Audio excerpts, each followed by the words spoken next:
दिल्ली में गुंडाराज की तस्वीरें सामने आई है। घटना 17 सितंबर की है। यूसुफसराय में एक केमिस्ट को जमकर पीटा जाता है और आरोप लग रहा है समाजवादी पार्टी के एक बड़े नेता की बहू पर। केमिस्ट की पिटाई करने वाले 2 गनर और 2 वर्दीधारी होते हैं। कसूर बस इतना है कि केमिस्ट के पास मांगी गई दवा नहीं थी। पीड़ित ने आरोप लगाया है कि एक महिला ने पहले फोन पर उसे गाली गलौज की, फिर उसी के लोगों ने दुकान में घुसकर उसकी पिटाई की। पुलिस को इस मामले की सूचना देने के बाद भी मामले में FIR दर्ज नहीं की गई है। इस पूरी घटना की तस्वीर CCTV कैमरे में कैद है। दरअसल बिना प्रिस्क्रिप्शन की दवा मांगी जा रही थी, जिसके बाद दुकानदार ने दवा देने से मना कर दिया था। मामले में एक समाजवादी नेता के बहू का नाम सामने आ रहा है, जिस वजह से ही पुलिस FIR दर्ज करने में कतरा रही है।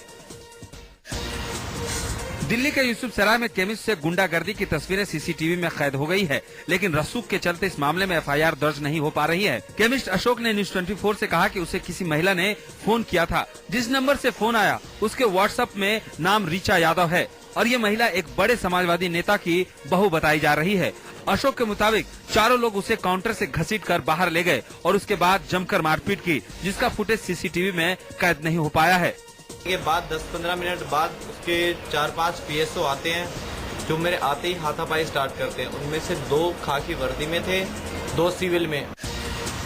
प्रधानमंत्री मनमोहन सिंह संयुक्त राष्ट्र महासभा की बैठक में भाग लेने के लिए अमेरिका पहुंच गए हैं। मनमोहन सिंह की अमेरिकी राष्ट्रपति बराक ओबामा के साथ 27 सितंबर को व्हाइट हाउस में तीसरी शिखर बैठक होगी। मनमोहन सिंह 28 सितंबर को संयुक्त राष्ट्र महासभा को संबोधित करेंगे। इस यात्रा के दौरान मनमोहन सिंह की पाकिस्तान के प्रधानमंत्री नवाज शरीफ से भी मुलाकात होगी। इसके अलावा उनकी मुलाकात बांग्लादेश की प्रधानमंत्री शेख हसीना से भी होगी।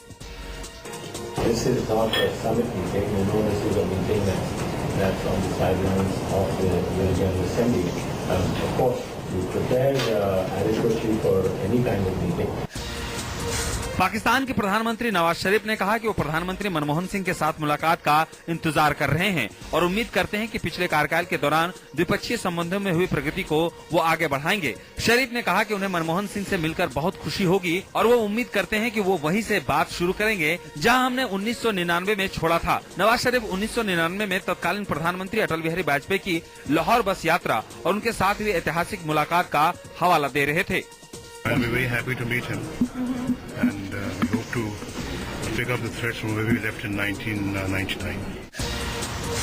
पाकिस्तान के प्रधानमंत्री नवाज शरीफ के राष्ट्रीय सुरक्षा एवं विदेशी मामलों के सलाहकार सरताज अजीज ने कहा कि दाऊद इब्राहिम पाकिस्तान में नहीं है। इस मसले पर कई बार बात हो चुकी है। ये भारत और पाकिस्तान की साझा समस्या है, जिसे दोनों देशों को मिलकर हल करने की जरूरत है। हालांकि इससे पहले कहा गया था कि दाऊद पाकिस्तान में ही है। I'll be very happy to meet him, and we hope to pick up the threads from where we left in 1999. प्रधानमंत्री मनमोहन सिंह का आज जन्मदिन है। प्रधानमंत्री मनमोहन सिंह आज 81 साल के हो जाएंगे। मनमोहन सिंह फिलहाल अमेरिकी दौरे पर हैं और वो संयुक्त राष्ट्र महासभा के कार्यक्रम में शिरकत करेंगे। अपने जन्मदिन के मौके पर विदेशी दौरे पर ही थे। स्वदेश वापसी के समय विशेष विमान में ही उन्होंने केक काटा था। इस बार भी मनमोहन सिंह विदेश में ही है। मनमोहन सिंह 2004 से ही प्रधानमंत्री के पद पर बने हुए हैं। मनमोहन सिंह का जन्म 1932 में पंजाब प्रांत के गाह बेगाल गाँव में हुआ था, जो पाकिस्तान में पड़ता है। देश विभाजन के बाद उनका परिवार भारत आ गया था।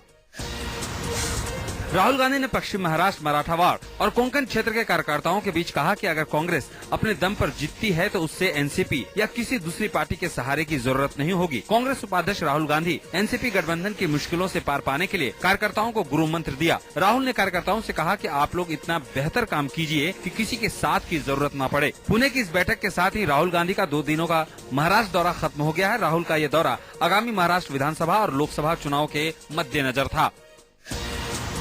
आसाराम की जिस राजदार की तलाश पुलिस पिछले कई दिनों से कर रही थी, उस राजदार और यौन शोषण मामले में सह आरोपी शिल्पी ने बुधवार को कोर्ट में सरेंडर कर दिया। शिल्पी को 1 दिन की पुलिस रिमांड पर भेज दिया गया है, जिसके बाद शिल्पी को आज फिर कोर्ट में पेश किया जाएगा। आसाराम के छिंदवाड़ा आश्रम की वार्डन शिल्पी आसाराम पर यौन शोषण का आरोप लगने के बाद से ही फरार थी। शिल्पी ने हाईकोर्ट में अग्रिम जमानत की याचिका डाली थी, जिसे कोर्ट ने नामंजूर कर दिया था। आपको बता दें कि शिल्पी भी आसाराम के साथ मामले में सह आरोपी है। शिल्पी पर आरोप है कि उसी ने पीड़ित लड़की को बीमार बताकर आसाराम के पास जोधपुर भेजा था।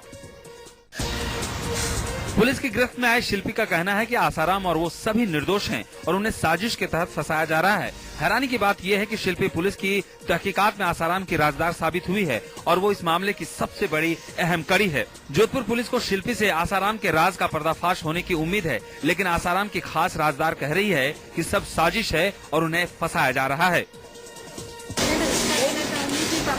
बताया जा रहा है वो बिल्कुल बेकसूर है। केंद्रीय गृह मंत्री सुशील कुमार शिंदे और गृह राज्य मंत्री आरपीएन सिंह ने 2007 के अजमेर विस्फोट के अभियुक्त भवेश पटेल के आरोपों को नकार दिया है। शिंदे ने कहा है कि वो पटेल को जानते ही नहीं है। पटेल का आरोप है कि शिंदे और आरपीएन ने राष्ट्रीय स्वयंसेवक संघ के शीर्ष पदाधिकारियों को इस मामले में फंसाने का दबाव डाला था। शिंदे ने पटेल के आरोपों पर कहा कि वो किसी भवेश पटेल को नहीं जानते हैं और उससे वो कभी नहीं मिले। साथ ही शिंदे ने कहा कि अगर कोई उनका नाम लेता है तो वो क्या कर सकते हैं। भवेश पटेल ने दावा किया कि शिंदे, आरपीएन सिंह, दिग्विजय सिंह जैसे कांग्रेस के वरिष्ठ नेताओं ने आरएसएस के नेताओं का नाम लेने के लिए दबाव डाला था।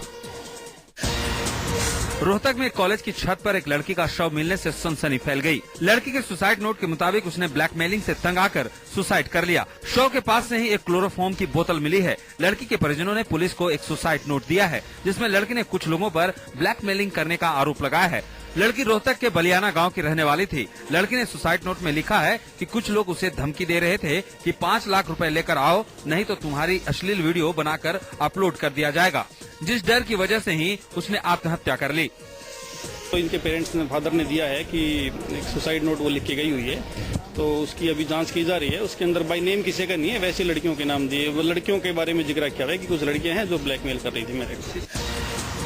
धनबाद के झरिया में एक सिरफिरे आशिक ने अपने महबूबा को जिंदा जला दिया, जिसके बाद इलाज के दौरान उसकी मौत हो गई। बताया जा रहा है कि थाना इलाके में रहने वाला आदम अपने ही पड़ोस के रहने वाली एक लड़की से पिछले 2 सालों से प्यार करता था, लेकिन जब लड़की की शादी उसके घर वालों ने कहीं और तय कर दी तो आदम ने उसे शादी करने से मना करने लगा। जब लड़की आदम की बात नहीं मानी तो जबरदस्ती उसके घर में घुसकर लड़की पर तेज छिड़क कर आग लगा दी, जिसके बाद अस्पताल में लड़की को भर्ती कराया गया, लेकिन उसकी मौत हो गई। पुलिस ने आरोपी को गिरफ्तार कर मामले की तफ्तीश में जुट गई है। नोएडा के सेक्टर 20 थाना इलाके में एक नाबालिग लड़की के साथ रेप का मामला सामने आया है। आरोपी ने घर में घुसकर उसके साथ रेप ही नहीं किया, बल्कि उसका एमएमएस भी बना लिया, जिसके बाद आरोपी ने वीडियो को अपने दोस्तों में बांट दिया।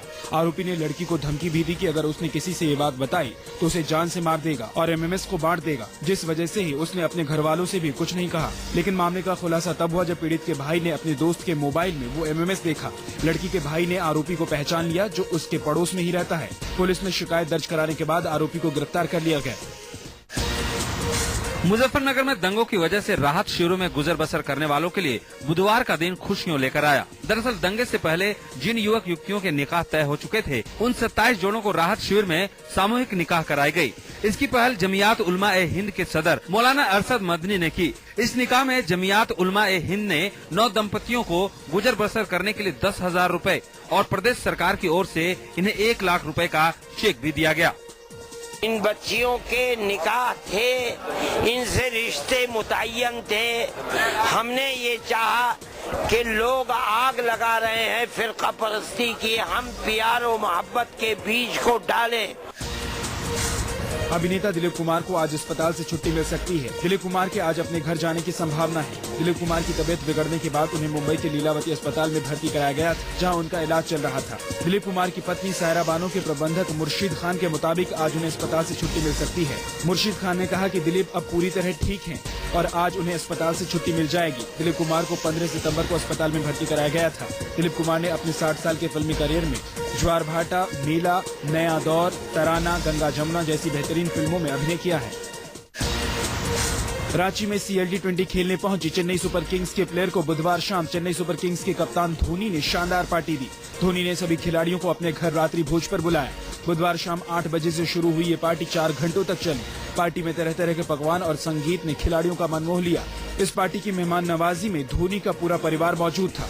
टीम को विदा करने के लिए धोनी और उनकी पत्नी साक्षी के अलावा उनके घर के कई सदस्य मौजूद। टीम के खिलाड़ियों को एक नजर देखने के लिए क्रिकेट प्रेमी सैकड़ों की तादाद में धोनी के घर के सामने घंटों खड़े रहे।